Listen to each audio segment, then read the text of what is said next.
یہاں پر میں اپنے انتہائی مخلص اور برادر ممالک سعودی عرب، متحدہ عرب امارات، ترکیہ اور قطر کے علاوہ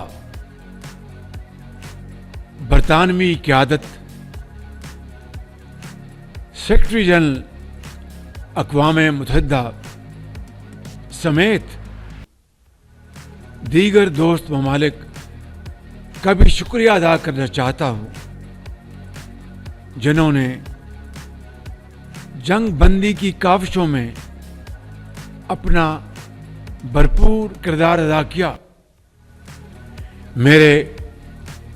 بہت عزیز بھائی محترم کراؤن پرنس محمد بن سلمان، انتہائی عزیز بھائی محترم محمد بن زائد، اور میرے انتہائی عزیز بھائی امیر آف قطر شیخ تمیم، اور میرے انتہائی پیارے بھائی ترکیہ کے صدر طیب اردوان نے اس موقع کے اوپر ہماری بھرپور حوصلہ افزائی کی اور بھائیوں کے طور پر پاکستان کا بھرپور ساتھ دیا، جس کے لیے میں ان کا دل کی گہرائیوں سے شکر گزار ہوں۔ میری آج کی یہ تقریر ادھوری رہے گی اگر یہاں پر میں اپنے انتہائی قابل اعتماد اور درینہ دوست عوامی جمہوریہ چین کا بطور خاص ذکر نہ کروں اور دل کی گہرائیوں سے ان کا شکریہ ادا نہ کروں۔ میرے قابل احترام چین کے صدر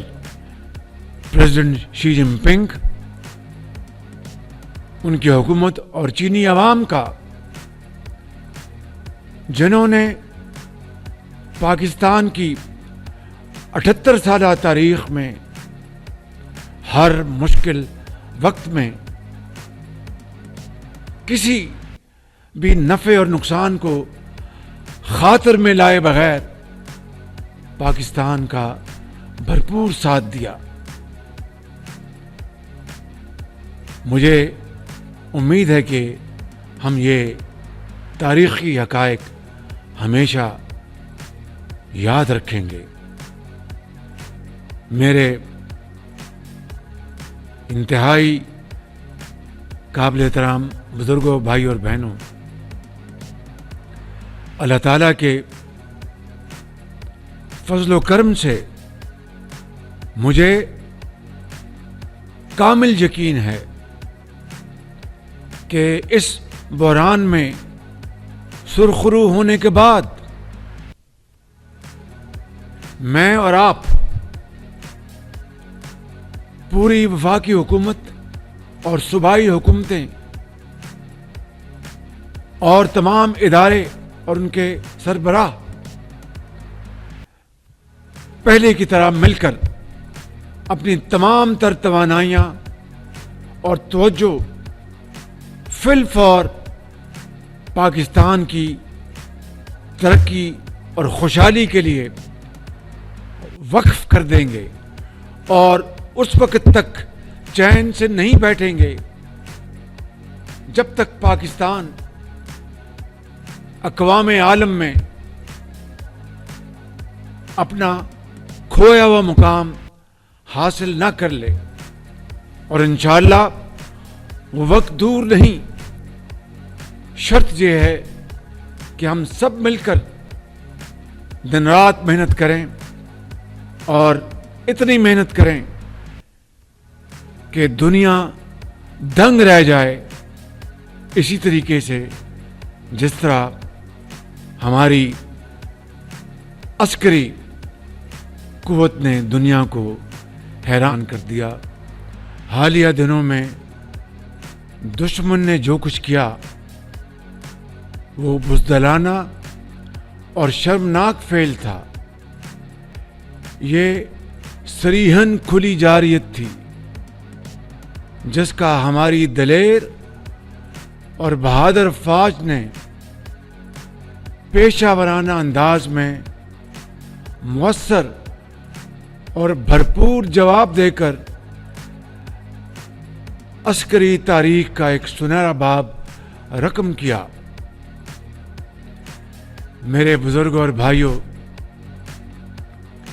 پہلگام واقعہ کو بہانہ بنا کر بھارت نے ہم پر بلا جواز جنگ مسلط کی۔ ہم نے بلا تاخیر شفاف اور غیر جانبدارانہ تحقیقات کی پیشکش کی۔ بھارت کے بے بنیاد الزامات پر انتہائی تحمل اور برداشت کا مظاہرہ کیا، لیکن اس نے اپنے گھمنڈ میں ہماری سرحدوں کی حرمت کو پامال کرنے کی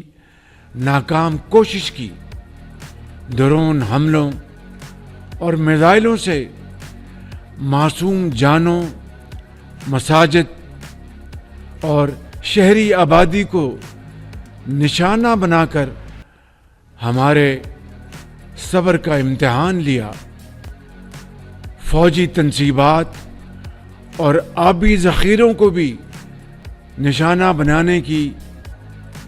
ایک ناکام کوشش کی، جس پر ہم نے فیصلہ کیا کہ دشمن کو اسی زبان میں جواب دیا جائے جسے وہ بہت اچھی طرح سمجھتا ہے، اور ہم نے واضح کر دیا کہ جو ملاقات میز پر ہونی تھی اب میدان جنگ میں ہوگی۔ پیارے پاکستانیوں، ہمارے کڑیل اور سجیلے جوان جنہیں مائیں رب العزت کے حضور سجدوں میں مانگ کر خاک وطن پر قربان ہونے کے لیے جوان کرتی ہیں، جن کا لہو میدان جنگ کی تپش سے نہیں دشمن کے ناپاک عزائم سے کھول اٹھتا ہے، یہ وہ جری سپوت جو لفظ ہار سے واقف ہی نہیں۔ ان بہادروں کا مقابلہ کون کر سکتا ہے؟ جھپٹنا پلٹنا، پلٹ کر جھپٹنا کے مصداق ان شاہینوں نے چند ہی گھنٹوں میں بھارتی فوج کی توپوں کو ایسا خاموش کیا جسے تاریخ ہمیشہ یاد رکھے گی۔